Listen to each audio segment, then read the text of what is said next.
Hello students, welcome to Study Maths. In this video we are going to start question number 3, 4 and 5 of exercise 2.4. So let's begin. सबसे पहले question number 3 है जिसमें हमें factorise करना है. Factorise करने का मतलब होता है छोटा करना या जो आइडेंटिटी है वो बना के सॉल्व करना.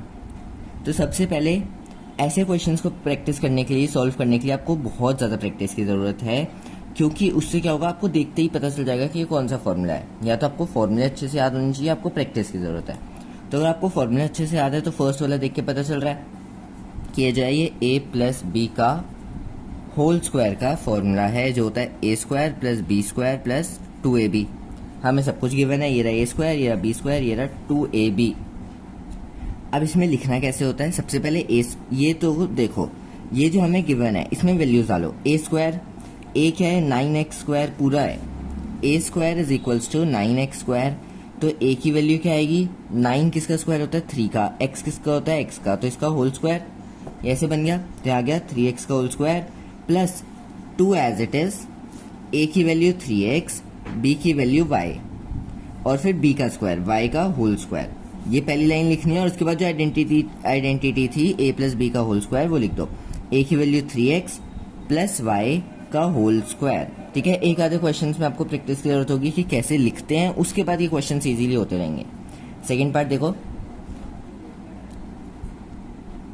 इसमें सेम आइडेंटिटी है, बस वो पॉजिटिव थी या नेगेटिव. ये a माइनस बी का होल स्क्वायर है, जो होता है A square plus B square minus 2ab. Values put करेंगे, ये रहा ए स्क्वायर, ये रहा बी स्क्वायर, ये रहा माइनस 2ab और फिर लास्ट में आंसर लिख दिया कि a माइनस बी का whole square. Finish. Third part देखो, अब ये आइडेंटिटी है. देखो, जितनी ज़्यादा प्रैक्टिस करोगे उतनी जल्दी आपको देखते ही समझ आ जाएगा. जैसे मुझे देखते ही समझ आ गया कि ए स्क्वायर माइनस बी स्क्वायर की आइडेंटिटी है, जो होता है ए प्लस बी और ए माइनस बी. अब यहाँ पर वैल्यूज पुट करो. एक्स स्क्वायर की जगह एक्स स्क्वायर ए स्क्वायर के इक्वल है, तो स्क्वायर से स्क्वायर कट गया, ए की वैल्यू एक्स आ गई. और B square is equals to Y square by 100. तो इसके स्क्वायर से जब हटेगा तो ये y बाय 10 बनेगा. y का स्क्वायर और 10 का स्क्वायर, तो उसका स्क्वायर रूट हो गया. तो b की वैल्यू y बाय 10 हो गई और a plus B minus B से हमने आंसर लिख दिया फाइनल. ठीक है. फोर्थ क्वेश्चन, ये बहुत इजी क्वेश्चन है, एक्सपैंड करके लिखना है. एक्सपैंड मतलब खोल के लिखना है उस आइडेंटिटी को. अब ये एक नई आइडेंटिटी है जिसमें ये आइडेंटिटी होती है a plus B plus C का होल स्क्वायर. इसका फॉर्मूला होता है A square plus B square plus C square plus 2ab plus 2bc plus 2ca. ठीक है, बहुत इजी फॉर्मूला है याद करने के लिए, क्योंकि पहले सबका स्क्वायर कर दिया, उसके बाद 2 लिखेंगे और स्टार्टिंग के दोनों a और b को मल्टीप्लाई कर दिया, फिर 2 लिखेंगे, फिर सेकेंड और थर्ड को मल्टीप्लाई कर दिया, फिर 2 लिखेंगे, फर्स्ट और थर्ड को मल्टीप्लाई कर दिया, बस फॉर्मूला खत्म. अब वैल्यूज पुट करनी है. a की वैल्यू x है, b की वैल्यू 2y है, c की वैल्यू 4z है.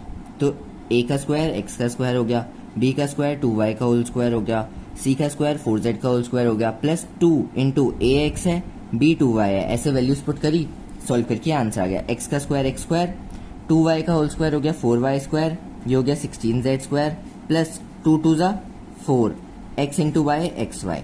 यहाँ पर 2 2 जा 4, 4 4 जा 16 और y into Z Y Z. ऐसे सॉल्व करके वैल्यूज लिख देंगे.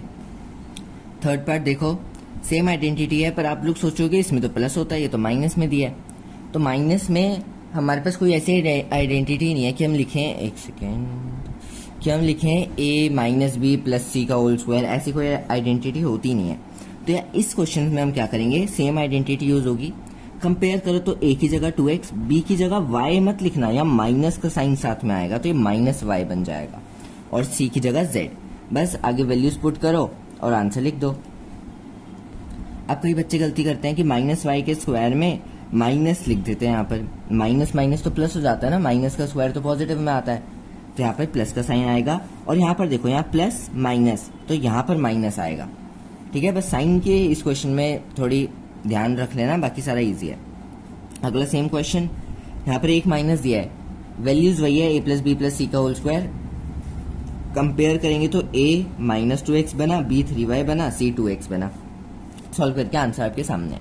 अब आगे के क्वेश्चन करने से पहले वीडियो को पॉज करो, क्वेश्चन देखो और साथ साथ सॉल्व करो. ठीक है, पहले सॉल्व करना, उसके बाद आंसर यहाँ से मैच कर लेना, तभी आपकी प्रैक्टिस अच्छे से होगी और आप एग्जाम में इजीली कर पाओगे.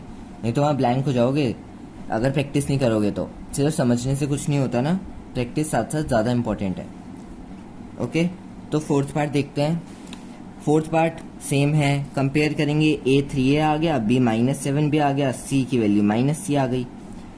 सॉल्व किया, पुट किया, आंसर आ गया हमारे पास। सिमिलरली फिफ्थ पार्ट में भी है। ठीक है, कोई डाउट नहीं होना चाहिए। ए नेगेटिव और सी भी नेगेटिव है, बी पॉजिटिव है, वैल्यूज पुट करके हमारे पास सामने आंसर आ गया। ठीक है, मैंने यहाँ पर सिर्फ आंसर लिखा है हर पार्ट में। जैसे इसमें ये जो लाइन लिखी है ना मैंने, ये आपको हर क्वेश्चन में लिखनी है। यहाँ पर मैंने सिर्फ आपको समझाने के मोटिव से नहीं लिखी है, लेकिन आपको एग्जाम में पूरे तरीके से अच्छे से क्लियरली सॉल्व करना होता है। ओके, सिक्स्थ पार्ट देखते हैं। ये वाला क्वेश्चन है थोड़ा है तो ये भी बहुत इजी। वैल्यूज कंपेयर करी तो ए की जगह 1/4a आ गया, बी की जगह -1/2b आ गया, सी की जगह 1 आ गया। ठीक है, ये वैल्यूज आ गई। अब a + b + c का होल स्क्वायर, a का स्क्वायर तो 1/4a का होल स्क्वायर, 1 का स्क्वायर 1, 4 का स्क्वायर 16, a का स्क्वायर a स्क्वायर, तो यहाँ पर 1/16 a स्क्वायर आया। सिमिलरली इसका ये आएगा और 1 का स्क्वायर तो 1 ही आएगा। बाकी वैल्यूज पुट करेंगे कि 2 × ab तो 2 × 1/4 a की वैल्यू, b की वैल्यू है -1/2, यहाँ b आ गया, यहाँ पर a, तो इस 2 से 2 कट गया, हमारे पास क्या बचा -1, नीचे 4 और ऊपर ab, तो यहाँ पर ऐसे वैल्यूज आ गई। ये भी इजी है जैसे पीछे वाले क्वेश्चंस किए हमने। तो इसी के साथ क्वेश्चन 4 भी हो गया। क्वेश्चन नंबर 5 पे चलते हैं, जो इस वीडियो का लास्ट क्वेश्चन है। फैक्टराइज, इसमें हमें छोटा करके लिखना है, बड़ा बड़ा दिया है। अब देखने से पता चल जाना चाहिए। जब ऐसे हैं कि a square, b square, c square और आगे 3 और नंबर दिए हैं, तो हमने एक ही आइडेंटिटी पढ़ी है, a + b + c का होल स्क्वायर। पर इस क्वेश्चन में हमें थोड़ा सा दिमाग लगाना है कि इसमें वैल्यूज कैसे आएगी, क्योंकि यहाँ तो नेगेटिव दिख रहा है, तो कौन सा नंबर नेगेटिव आएगा वो सोचना पड़ेगा। तो इसके लिए छोटी सी ट्रिक है, देखो बहुत इजी है, बहुत इजीली हो जाएगा। यहाँ पर नेगेटिव है, नेगेटिव के साथ y और z है। ठीक है, नेगेटिव के साथ y और z है। यहाँ पर नेगेटिव है, नेगेटिव के साथ x और z है। तो क्या चीज़ है जो दोनों में कॉमन थी, z कॉमन था, तो इसका मतलब जो z है वो नेगेटिव का है, बाकी सारे पॉजिटिव हैं। तो अब देखो ये 2x का होल स्क्वायर बन गया, ये 3y का होल स्क्वायर बन गया, ये 4z का होल स्क्वायर बन गया, लेकिन z तो नेगेटिव है, तो इसके आगे नेगेटिव का साइन लगा दिया। ऐसी 2ab, 2a की वैल्यू ये आ गई, b की वैल्यू ये आ गई। सिमिलरली क्वेश्चन सॉल्व हो जाएगा।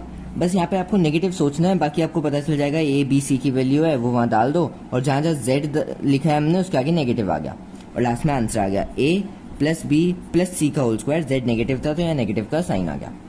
सेकेंड क्वेश्चन देखो, यहाँ पर एक्स वाई जो है वो नेगेटिव है, यहाँ पर जेड एक्स जो है वो नेगेटिव है, तो एक्स और एक्स दोनों में, इसका मतलब जो एक्स है वो नेगेटिव का आएगा, बाकी दोनों पॉजिटिव हैं। अब इस क्वेश्चन में बच्चों को थोड़ी प्रॉब्लम होती है कि ये तो रूट आ गया, अब कैसे हमें पता चलेगा कि क्या वैल्यू पुट करनी है। तो अब देखो कैसे करते हैं।